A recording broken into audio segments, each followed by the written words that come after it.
Hey, I want to talk about something that a lot of people carry without ever quite naming it. It's a wound that doesn't always leave visible marks. It doesn't come from shouting or dramatic moments you can point to. It comes from silence, from absence, from all the times when no one was there, emotionally, even when they were physically in the room. This is the neglect shadow, and its quiet, persistent message is, my needs do not matter. Here's the first thing I want you to understand. Neglect is not always dramatic. Sometimes it's completely invisible. Emotional neglect happens when a child's feelings, their fears, their needs, their inner world are repeatedly overlooked. The child may have had food on the table and a roof overhead. They may have been clothed and physically cared for, but emotionally, they were alone.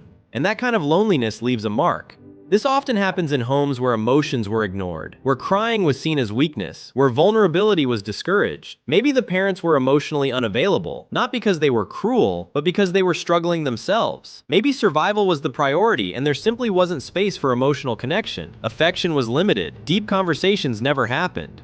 In that environment, a child learns something heartbreaking. My feelings are inconvenient. And so they tuck those feelings away. They stop asking, they stop showing. They learn quietly to disappear inside themselves. And that pattern, that protective strategy follows them right into adulthood.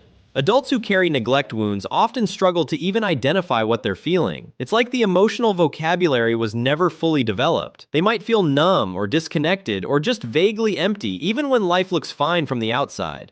They minimize their own needs. It's fine, I'm fine, I don't really need much. They avoid asking for help because somewhere deep down they learned that asking was pointless, or worse, a burden to others. They feel guilty when someone shows them care, like they don't deserve it, like they have to earn it first.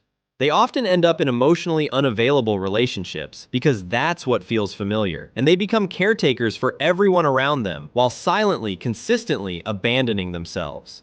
Many successful, high-functioning people are living with this wound. They've built beautiful lives. They show up for everyone else. But underneath it all, there's a quiet ache, a loneliness that doesn't really go away, a sense that they're watching their own life from a distance.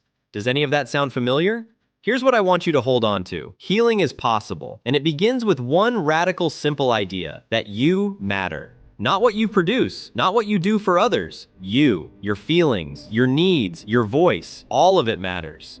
Healing the neglect wound means going back and gently reconnecting with the parts of yourself that learned to disappear. It starts with emotional awareness, actually pausing and asking yourself, what am I feeling right now? Not just am I okay, but really checking in, getting curious about your inner world instead of shutting it down.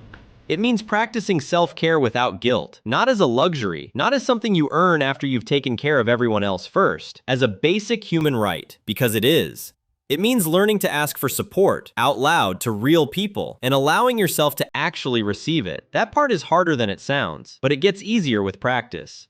It means building emotional intimacy in relationships, choosing people who actually want to know how you feel. And it means learning to listen to your own body, because your body keeps score. Tension, fatigue, a tight chest, a pit in your stomach, these are messages. They're worth listening to. And maybe most importantly, it means reparenting yourself with compassion, giving yourself the kind of gentle, consistent presence that maybe wasn't there when you were small. Not perfectly, just consistently. That's all it takes.